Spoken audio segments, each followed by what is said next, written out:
আসসালামু আলাইকুম। কেমন আছেন সবাই? আশা করছি ভালো আছেন।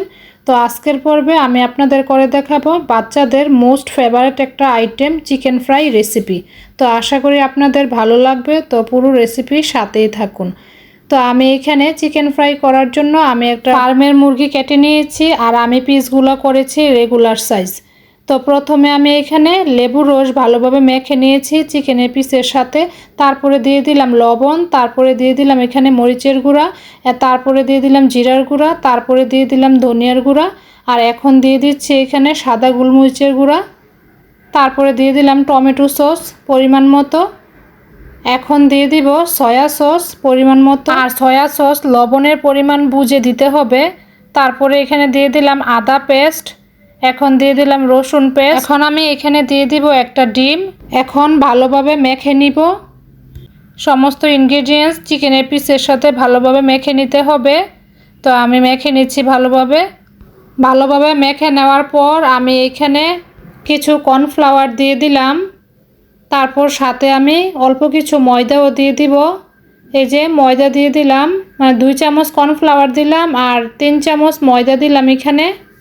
এখন আবার ভালোভাবে মেখে নিব। এইভাবে মাখিয়ে নেওয়ার পর এক সময় দেখা যাবে সমস্ত মশলা এবং কর্নফ্লাওয়ার আর ময়দার মিশ্রণটাও চিকেনের গায়ে ভালোভাবে লেগে গিয়েছে, তখন আর মাখাতে হবে না। তো এখন আমি এটাকে রেস্টে রেখে দিব 4 থেকে 5 ঘন্টার মতো। তারপর আমি ফ্রাই করে নিব। আমি চিকেনটাকে সকালবেলা মাখিয়ে রেখেছি আর আমি ফ্রাই করব বিকেলবেলায়। তো এই যে আমি কিন্তু চিকেনের পিসগুলোকে একটা বক্সে নিয়ে নিয়েছি। এখন আমি বক্সের ঢাকনাটা লাগিয়ে দিব আর নর্মাল ফ্রিজে রেখে দিব। তো বিকেলবেলা ফ্রাই করার আধা ঘন্টা আগে ফ্রিজ থেকে বের করে নিব। তো এই যে এখন কিন্তু বিকেলবেলা আমি কিন্তু চিকেনের পিসগুলোর বক্সটা কিন্তু আমি ফ্রিজ থেকে বের করে নিয়েছি। তো আমি আরেকটু মাখিয়ে নিচ্ছি ভালোভাবে, যেহেতু অনেকক্ষণ ফ্রিজে ছিল তো এই জন্য আমি পুনরায় আরেকটু মেখে নিলাম। আর এদিকে কিন্তু আমি ফ্রাই প্যানে পর্যাপ্ত পরিমাণে তেল দিয়ে গরম করে নিয়েছি। তো এখন আমি একটা একটা করে চিকেনের পিস দিয়ে দিব।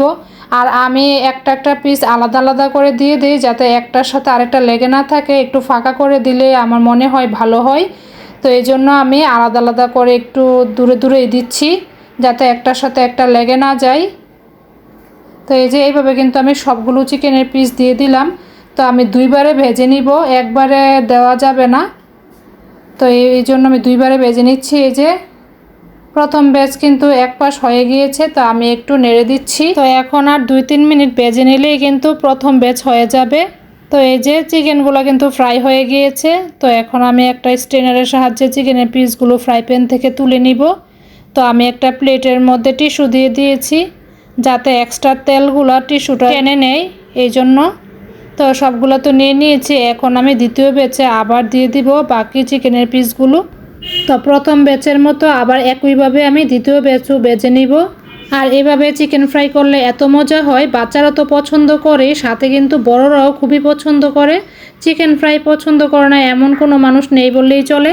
দ্বিতীয় ব্যাচের চিকেনগুলো কিন্তু ভাজা হয়ে গিয়েছে। তো আমি কিন্তু এখন ফ্রাই প্যান থেকে তুলে নিচ্ছি। তো আজকে আমি খুবই সিম্পলভাবে কিন্তু চিকেন ফ্রাই করে দেখিয়েছি। তো আশা করি আপনাদের ভালো লেগেছে। যদি ভালো লেগে থাকে তাহলে অবশ্যই ট্রাই করবেন। আর এভাবে ফ্রাই করলে কিন্তু একদম চিকেনের উপর দিয়ে ক্রিস্পি হবে এবং ভিতরে কিন্তু একদম জুসি থাকবে। তো আজকে এখানেই শেষ করছি। সবাই ভালো থাকবেন। আল্লাহ হাফেজ।